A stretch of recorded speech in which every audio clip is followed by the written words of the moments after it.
So I'm gonna tell you a story about a time where I realized that the trainer I was working with wasn't qualified. Early on in my career, when I turned pro, man, I had a guy who I was working with, and I was, naive and young and bamboozled in a sense because I thought that this guy was qualified based off of things I saw on the surface level.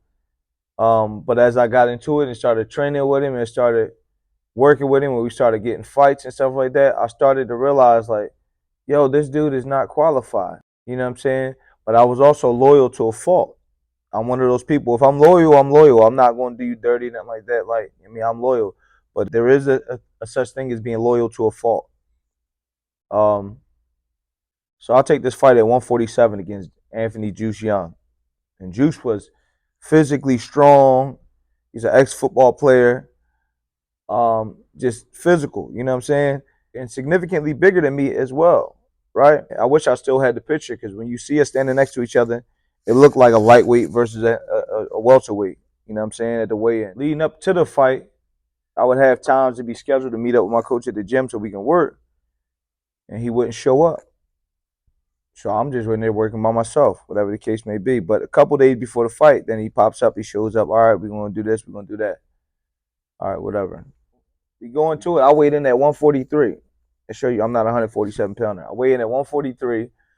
So even though I rehydrated and ate and stuff like that, I got back up to probably 147, 148 for the fight. Juice probably came in like 160 for the fight.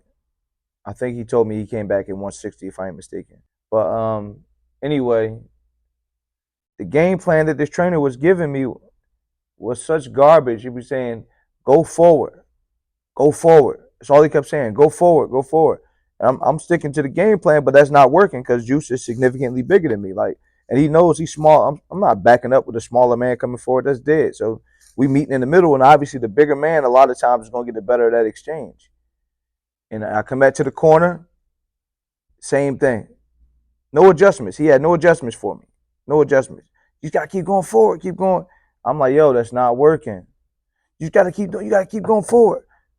I'm going forward, going forward. It's not working. So by the time we hit like the fourth round, I'm pissed off now because I'm like, this man ain't give me no adjustments. I'm losing the exchange here because, granted, it's a competitive fight, but I'm losing the exchanges here because he's significantly bigger. You know what I'm saying? Stronger.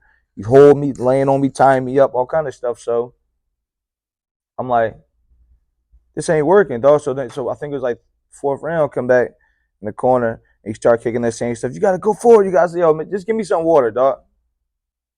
Just give me some water. At this point, I had already made my mind up. I'm done listening to him. You don't know what you're talking about because I had already, you know what I mean, started feeling like that before the fight even happened. But in the fight, I definitely was like, I'm done listening to this bull, man. So um, I'm like, just give me some water. The next couple of rounds, I'm just fighting out of anger. I'm just fighting with anger now and just off of natural abilities that I had, but no actual game plan. So I finished the fight out. You know what I mean? Juice wins the decision. All good. I'm pissed off. I don't even care about none of that. I'm pissed off because I'm like, number one, I trained myself for this fight essentially because he never came to the gym. Like I had a key to the gym, and every time he's supposed to meet me at the gym at this time, he wouldn't show up. So I'll just be in there doing my own thing, just working. Boom, boom, boom, boom. You know what I mean? First thing he says is, did they pay you in cash or did they pay you in with a check? Trying to get his percentage essentially. So I'm like, we didn't have no dialogue about what happened in the fight, what just happened, what happened in the corner, none of that. So I'm like, yeah, I'm done with this boy, man. And because we had flew up there, we were due to fly back on Sunday, right? But he had already planned something else, and I didn't realize he planned something else with another fighter, this heavyweight girl, to fight up in New York. And so Newark is close, like 30 minutes away. Like, all right, we're going to catch the train in New York, and now we're going to work her corner, and then we'll fly back Sunday. Okay. We go to New York to work her corner, whatever the case may be. And we in the back, and they warming up. And I hear the instructions he giving her. Mind you, this girl was a heavyweight and didn't fight nothing like me. But the instructions he's giving her was verbatim, word for word, the same exact instructions he was giving me. And that was like, that's it. Like, this boy is not qualified. Clearly. clearly.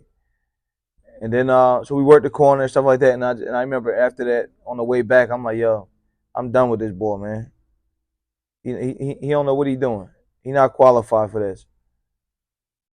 I need to get somewhere else so I can get with somebody that's qualified to know what they're gonna be, to know what they're doing. I say that to say this, young fighters, make sure you with somebody that's qualified, man, because it'll make or break your career. I could not stress this enough. When choosing a trainer or working with a trainer, make sure that they are qualified to get you to where you're trying to go in the sport of boxing. Um, the reality is this: unfortunately, the sport of boxing is easy to get into and it's easily exploited. And there's a lot of people in the sport portraying themselves to be qualified that really aren't. So make sure that whoever you're working with is qualified to get you to where you're trying to get to. They can get you connected with the people they need to get you connected with. They can instill the proper foundation and fundamentals and skills into you that so that you're able to, rise to the top, man. Because again, if you don't, man, it'll make or break you, realistically. Now, some may say, well, what qualifies somebody to be a trainer? My personal opinion is this. If you love the sport of boxing and you're a boxing enthusiast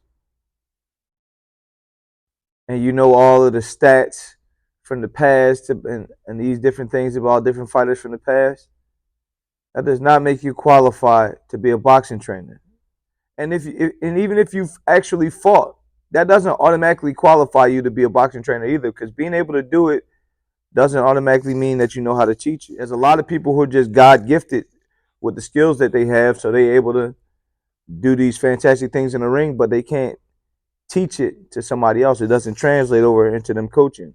So in my opinion, what makes you classified is, well, not only just being a fighter, but being a student of the game, mastering this thing.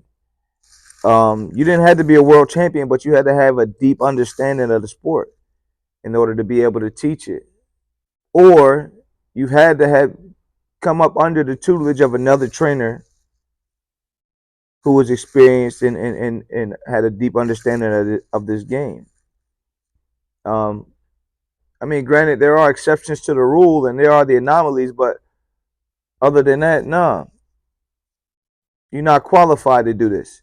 See, it's a lot of things about boxing that you can't teach unless you've actually experienced it, whether being a person physically experienced it or being a coach or being in the corner of somebody who had to experience it. You see what I'm saying?